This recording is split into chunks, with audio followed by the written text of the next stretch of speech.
শুভেন্দু অধিকারীকে মোথাবাড়ি যাওয়ার অনুমতি দিল এবার হাইকোর্ট। একজন বিধায়ক একজন রক্ষী নিয়ে মোথাবাড়ি যাওয়ার অনুমতি পেলেন শুভেন্দু অধিকারী। সকাল 10টা থেকে দুপুর 3টে পর্যন্ত মোথাবাড়িতে থাকার অনুমতি দেওয়া হয়েছে হাইকোর্টের তরফে। দেওয়া যাবে না কোনো রাজনৈতিক ভাষণ, এরকমই নির্দেশ হাইকোর্টের তরফে। আরো বিস্তারিত জানবো, আমাদের প্রতিনিধি সৌভিক মজুমদার রয়েছেন টেলিফোন লাইনে। সৌভিক, দেখো, শুভেন্দু অধিকারীর বক্তব্য ছিল তিনি মোথাবাড়িতে যেতে চান এবং সেখানকার 4টি অঞ্চলে যেতে চান, কিন্তু পুলিশের তরফ থেকে অনুমতি দেওয়া হচ্ছে না। এই মর্মে তিনি কলকাতা হাইকোর্টের দ্বারস্থ হয়েছিলেন। কলকাতা হাইকোর্টের মাননীয় বিচারপতি তীর্থঙ্কর ঘোষ তিনি সেই অনুমতি দিয়েছেন এবং তিনি বলেছেন যে আগামী 11ই এপ্রিল সকাল 10টা থেকে দুপুর 3টে পর্যন্ত শুভেন্দু অধিকারী এবং তার সঙ্গে একজন বিধায়ক এবং তার যারা ব্যক্তিগত সিকিউরিটি অফিসার আছেন তারা ওই অঞ্চলে যেতে পারবেন, কিন্তু কোনো রকম পলিটিক্যাল যে কর্মসূচি রয়েছে, রাজনৈতিক কর্মসূচি সেখানে করা চলবে না। কোনো রকম উস্কানিমূলক বক্তব্য সেখানে পেশ করা চলবে না। এই শর্তেই কলকাতা হাইকোর্টের তরফ থেকে অনুমতি দেওয়া হয়েছে। শুভেন্দু অধিকারী তিনি অভিযোগ করেছিলেন যে ওখানকার ঘটনার পরই তিনি কিন্তু পুলিশের কাছে আবেদন করেছিলেন যে তিনি ওই এলাকায় যেতে চান, কিন্তু পুলিশের তরফ থেকে কোনো রকম উত্তর না পাওয়া তিনি কলকাতা হাইকোর্টের দ্বারস্থ হন এবং সেই মামলার প্রেক্ষিতেই আজকে কলকাতা হাইকোর্টের এই নির্দেশ। ধন্যবাদ সৌভিক। শুভেন্দু অধিকারীকে মোথাবাড়ি যাওয়ার অনুমতি এবার হাইকোর্টের। একজন বিধায়ক একজন রক্ষী নিয়ে মোথাবাড়ি যাওয়ার অনুমতি পেলেন শুভেন্দু অধিকারী। সকাল 10টা থেকে দুপুর 3টে পর্যন্ত মোথাবাড়িতে থাকার অনুমতি মিলেছে। 11ই এপ্রিল বিরোধী দলনেতাকে মোথাবাড়ি যাওয়ার অনুমতি দেওয়া যাবে না কোনো রাজনৈতিক ভাষণ, নির্দেশ এরকমই হাইকোর্টের। আবেদনে থাকা 4টি জায়গায় শুভেন্দু অধিকারীকে যাওয়ার অনুমতি দিল হাইকোর্ট। আগে আমরা দেখেছি মোথাবাড়ি যাওয়ার আগে সুকান্ত মজুমদারকে আটকে দেওয়া হয়েছিল, পুলিশের সঙ্গে বচসায় জড়িয়ে পড়েছিলেন তিনি, আর তারপর শুভেন্দু অধিকারী তিনি মোথাবাড়ি যাওয়ার জন্য অনুমতি পাওয়ার জন্য হাইকোর্টের দ্বারস্থ হয়েছিলেন এবং সেই মতোই হাইকোর্টের তরফে অনুমতি দেওয়া হয়েছে। তবে যেখানে বলা হয়েছে হাইকোর্টের তরফে যে রাজনৈতিক ভাষণ দেওয়া যাবে না। স্কুলে নেই শিক্ষক, স্কুল চালাতে ভরসা এখন প্রাক্তনীরা।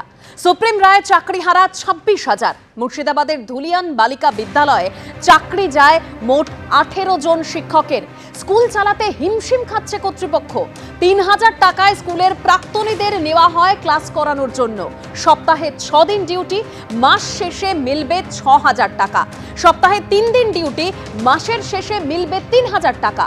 স্কুলে চলছে পরীক্ষা, গার্ডের দায়িত্বে এখন স্কুলের প্রাক্তনীরা।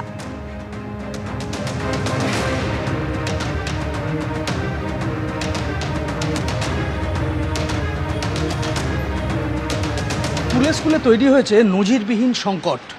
অর্ধেকের বেশি শিক্ষক শিক্ষিকা না থাকায় মুখ থুবড়ে পড়েছে স্কুলের দৈনন্দিন কাজকর্ম।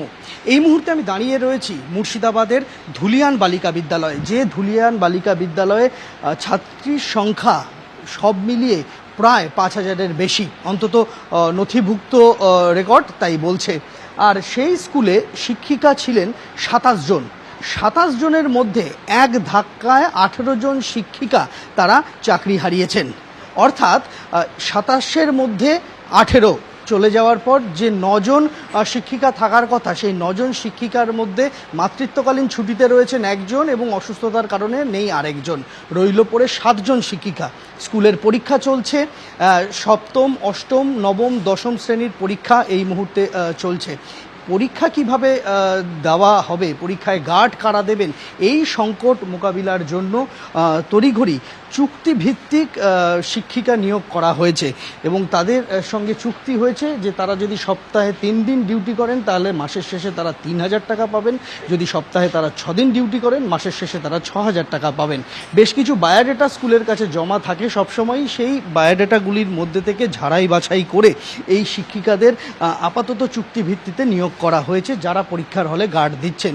এরকম অন্তত 5 জনকে চুক্তির ভিত্তিতে নেওয়া হয়েছে, যারা আপাতত এই বিপত্তি সামাল দেবেন। কিন্তু প্রশ্ন হচ্ছে, পরীক্ষার গার্ড দেওয়া আর ক্লাসে পড়ানো দুটো তো এক বিষয় নয়। পরীক্ষার গার্ড তারা এখন দিচ্ছেন, পড়াবেন কে? কয়েকদিন পর থেকেই পঠন পাঠন শুরু হয়ে যাবে। প্রথম কয়েকদিন এই ধাক্কাটা সামলানোর পর তখন কারা পড়াবেন, এই প্রশ্নটাই কিন্তু হাতড়ে বেড়াচ্ছেন। তার উত্তর শিক্ষিকারা, এবং কিভাবে এই সমস্যার সমাধান হবে কেউ জানেন না। অতনু কুণ্ডুর সঙ্গে সন্দীপ সরকার, এবিপি আনন্দ, মুর্শিদাবাদ। সুপ্রিম কোর্টের রায়ে 2016 সালের পুরো প্যানেল বাতিল হয়ে গিয়েছে। চাকরি হারিয়েছেন 25,752 জন। বিভিন্ন স্কুল সমস্যার মধ্যে পড়েছেন, কারণ যেখানে একাধিক শিক্ষকের চাকরি চলে গেছে। মুর্শিদাবাদের ধুলিয়ান বালিকা বিদ্যালয়ে যেখানে চাকরি যায় মোট 18 জন শিক্ষকের, আর এবার স্কুল চালানোর জন্য প্রাক্তনীদের হাতেই দায়িত্ব দেওয়া হয়েছে। স্কুল কর্তৃপক্ষ দায়িত্ব দিয়েছে প্রাক্তনীদের হাতেই। প্রাক্তনীরা যারা দায়িত্ব পেয়েছেন স্কুল চালানোর জন্য, তারা কি বলছেন শোনাবো। এই সুপ্রিম কোর্টের এসএসসি পরীক্ষাগুলো বাতিল হয়ে রায় ঘোষণার পরে আমরা জয়েন করেছি। সেটা 5 তারিখ থেকে আমি জয়েন করেছি। এখন তো বাচ্চাদের পরীক্ষা চলছে, তাই পরীক্ষার গার্ড হিসেবে আমাদেরকে এখন আপাতত দেওয়া হচ্ছে।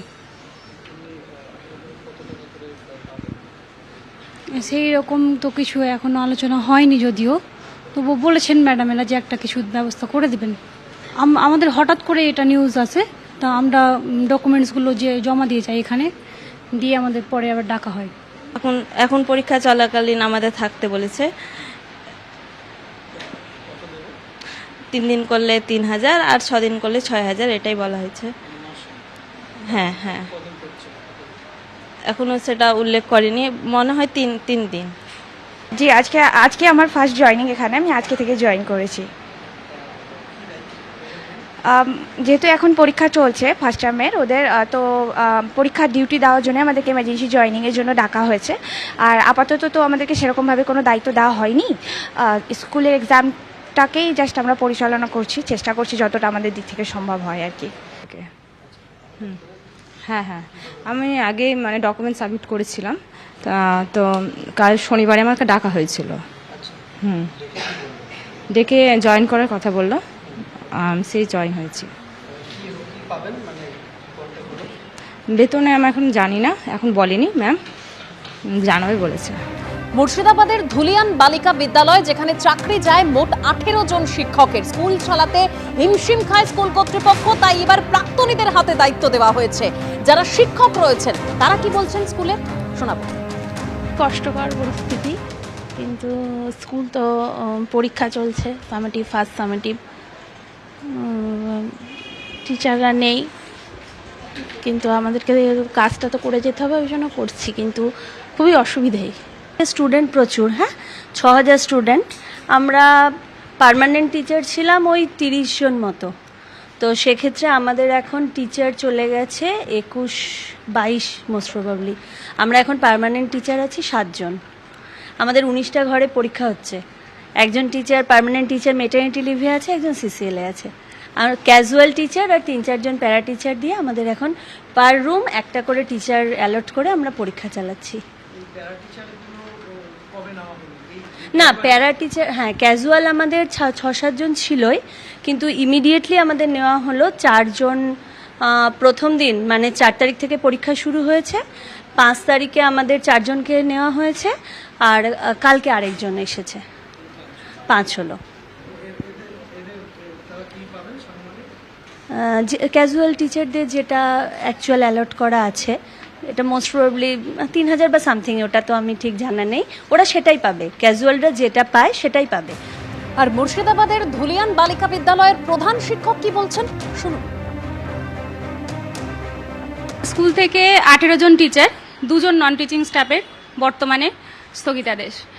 আমি স্কুল চালাতে সত্যিই হিমশিম খাচ্ছি, এবং আমার স্কুল যাকে বলে ভেঙে পড়ছে।